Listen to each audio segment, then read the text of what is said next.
السلام علیکم ورحمة الله وبرکاته. بسم الله الرحمن الرحیم. نن به د هدایت النحو درس نمبر 22 شروع کو. تاسې پرونی درس کې د منصرف او د غیر منصرف بحث شروع کړی و. منصرف تعریف مم وکړه او دارنګه د منصرف دویم نوم اسم متمکن هم ده او د غیر منصرف تعریف مو هم وکړه. نن به انشاءالله دا اسم غیر منصرف بحث شروع کو. په دغه کې به متاسې د غیر منصرف چې کوم اسباب دي هغوی باندې به رڼا واچوو. والاسباب التسعة هي العدل والوصف والتانيث والمعرفة والعجمة والجمع والتركيب والألف والنون زائدتان ووزن الفعل وحكمه ألا يدخله الكسرة والتنوين ويكون في موضع الجر مفتوحا أبدا تقول جاءني أحمد ورأيت أحمد ومررت بأحمد. اوس به ترجمې ته راشو.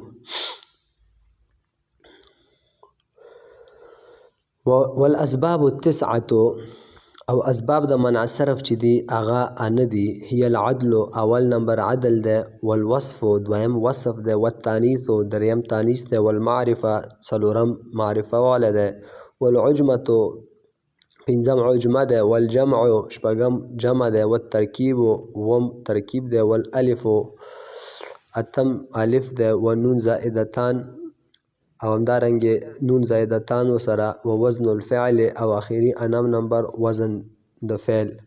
وحکمه او د غیر منصرف حکم شی ده الا يدخله الکسرة والتنوین چې په ده باندې به کسر او تنوین نه راځي.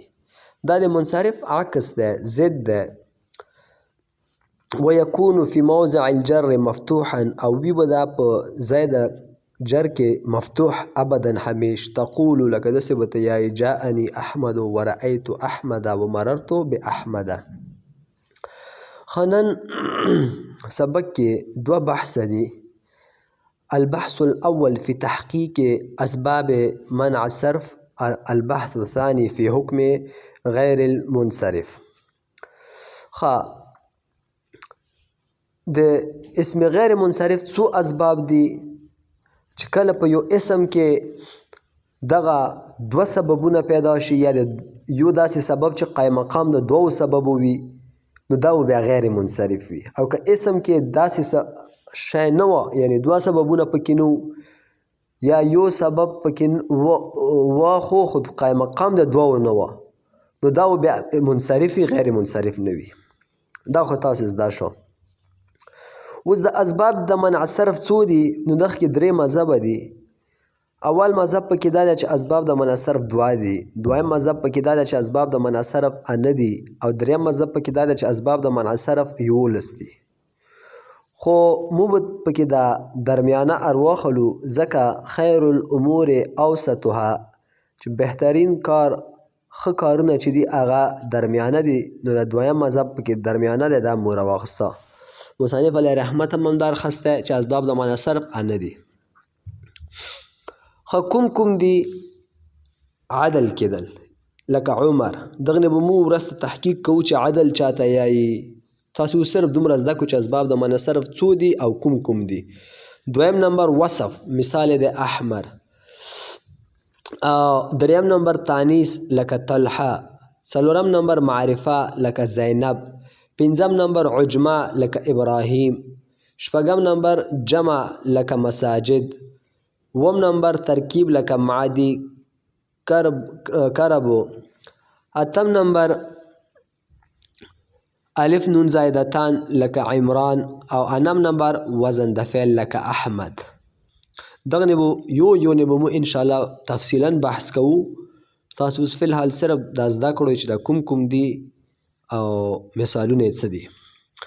بحث ثانی ته به راشو. فی حکم غیر المنصرف.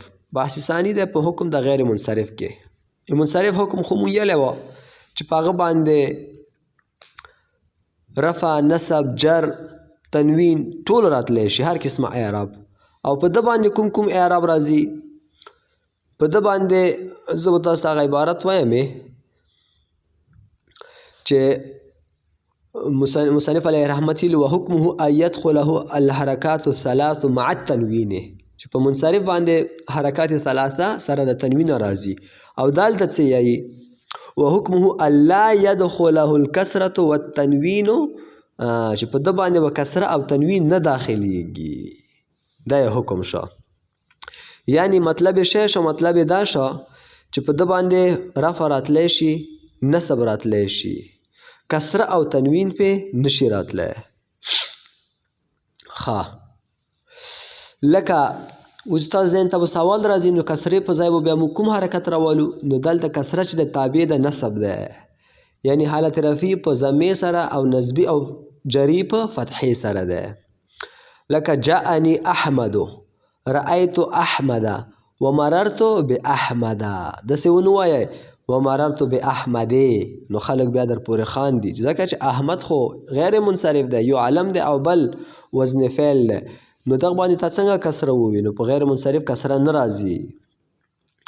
داسې به هم نه یایې مثال خبره جاءني احمدون، احمدون هم غلط ده ځکه تنوین په احمد نشي راتلی. نو نن همدغه سبق په دغه ځای کې درو. اوس به موږ تاسې لږه هغه اعرابو کې اجرا وکړو. ما خو تاسو ته هغه ورځ هم ویلي وو چې تاسو مهرباني وکړئ دا سبق ځان سره لږ لیکوئ او مثالونه یې څه کوئ جوړوئ. خو هغه ما ته طلبا نه رالیږي سبق، زه نه پوهېږم چې دوی دا ویلې داسې کوي. دا خو تاسو ته بیا ډېره فایده نه حاصلیږي. فایده خو به هله حاصلیږي چې تاسې څه وکړئ، قرآن حدیث نه د دغه مثالات جوړوئ، لږ تحقیق پکې وکړئ. نو نحوه داسې نه زده کېږي چې څه استاد یایي بس هماغه تاسې کافي شافي ګڼئ. نه، زه خو به تاسو ته چې یو څه کې 10 مثاله درکمې، نو ټوله هغه مثال خبره دی غیر منصرف به زه تاسو ته یو 50 مثاله درکم. نو د غیر منصرف خو صرف 50 مثاله نه دي که نه، غیر منصرف خو بېشماره مثالات دي. نو چې یو 50 زه درکم، یو 10-15 تاسې خپله جوړ کړئ، نو ستاسو ذهن به کلاو شي، بیا تا ته مستقبل کې هر ځای کې اسانۍ سره پته لګېږي. او که تاسې خپله تحقیق نه کوئ، بس اردو کې یو متل دی لکیر کې فقیر مو ځان نه جوړ کړي وي، یعنی بس په سیده لین روان وئ، تا پته نه لګېږي چې منزل مقصود ته دی، ما لین لاړ دی او که نه. نو تاسې به خپله هم لږ تحقیق کوئ محترمو. موږ خو تاسو ته صرف وضاحت کوو، تاسو ته مو لیاره ښیو، باقي په دغې لیارې باندې تګ د تاسې کار دی. ښه عثمان ثالث الخلفاء، عثمان ثالث الخلفاء، عثمان رضی الله عنه دریم خلیفه دی، دریم د خلیفګانو نه دی. اوس عثمان چې دی دا شی دی، دا هغه دی مفرد منصرف صحیح، نه مفرد منصرف نه دی، وبخئ غیر منصرف دی. ویلې غیر منصرف دی؟ یو خو علم دی او بل نون زایدتان دی. او د غیر منصرف اعراب مو تاسې ویلي وو چې حالت رفعي په ضمې سره او نصبي جري په فتحې سره. صحیح شه؟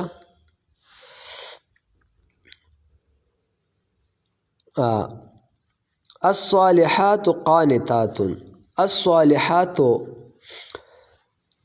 مبتدا او قانتات ورته خبر ده. الصالحات په هغه انا قسمه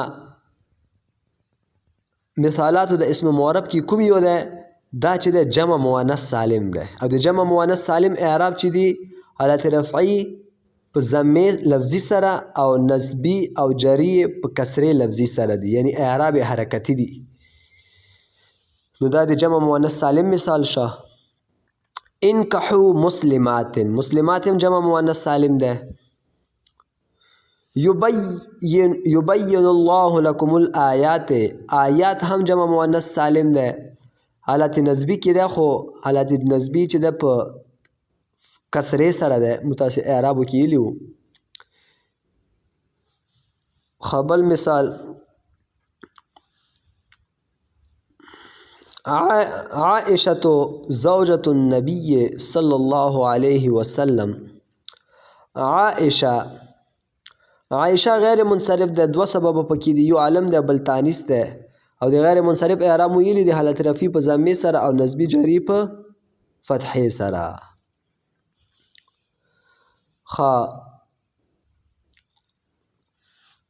بل وایو مثال الاهلة مواقیت للناس. دلته الاهلة جمع مکسر ده او د جمع مکسر اعراب متاسیلیو لکه رجالون، حالت رفعی په ضمې سره، نسبی په فتحې سره او جری په کسرې سره. هلته مو ویل جاءني رجالون رأیت رجالا مررت برجال. نو دلته جاءني اهلة رأیت اهلة مررت باهلة. صحیح شو؟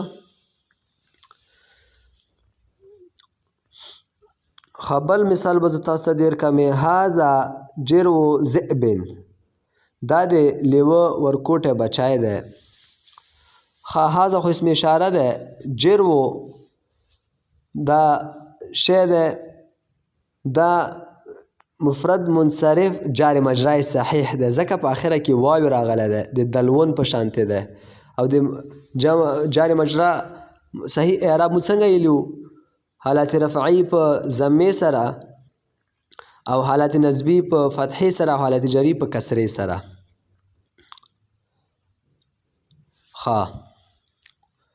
بل مثال به ووایو انشاءالله.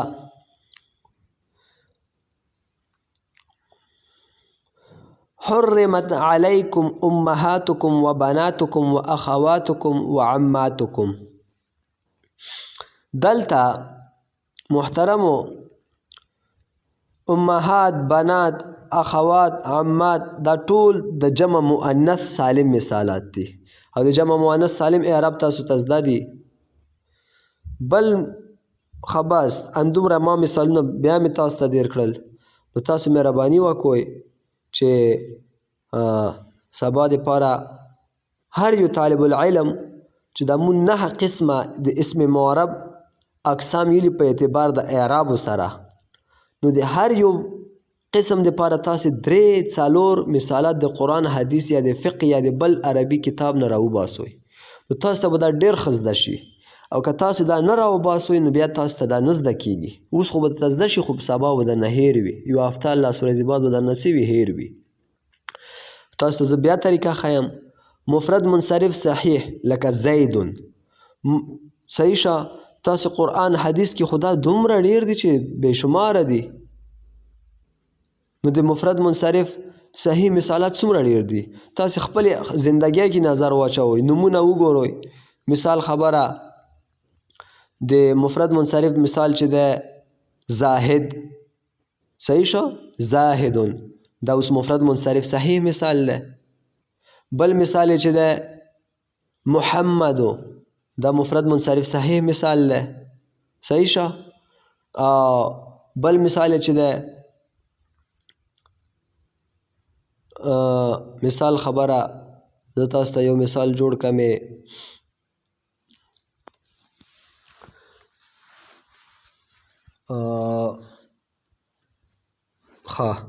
بل مثال اکبر. نو ډیر مثالات دي. همدا رقم ته د جمع مؤنث سالم مثالات، د جمع مذکر سالم مثالات، اسماء سته مکبره مثالات. نو دا تاسو د قرآن حدیث نه راوباسوئ یا همداسې بل د عربي کتاب نه، تاسو به دا انشاءالله بیا زده کیږي. نن دپاره همدا بس دی. وما علینا الا البلاغ. السلام علیکم.